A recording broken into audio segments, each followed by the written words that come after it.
Mumbai police भरती 2024 ला आलेला प्रश्न पाहूया। एका दुकानदाराने 40 दिवसात सरासरी 1200 रुपयाचा माल विकला। त्याने पहिल्या 30 दिवसात सरासरी 1000 रुपयाचा माल विकला, तर शेवटच्या 10 दिवसात त्याची एकूण विक्री किती? तर या ठिकाणी पाहूया, एका दुकानदाराने 40 दिवसात सरासरी 1200 रुपयाचा माल विकला। म्हणजे काय करायचं, 40 गुणिले 1200 करायचं, म्हणजे किती मिळाले आपल्याला, गुणाकार करायचा, 12 48 आणि हे वरचे 1 2 3 0 या ठिकाणी घ्यायचे, म्हणजे 48,000 रुपये मिळाले। आता परत घेऊया, त्याने पहिल्या 30 दिवसात सरासरी 1000 रुपयाचा माल विकला।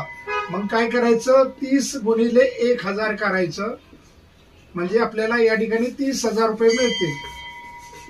मग आता ह्या 48 मधून 30 वजा करायचे, 48,000 मधून 30,000 वजा करायचे, तर आपल्याला काय मिळणार आहेत, 18,000 रुपये मिळणार आहेत।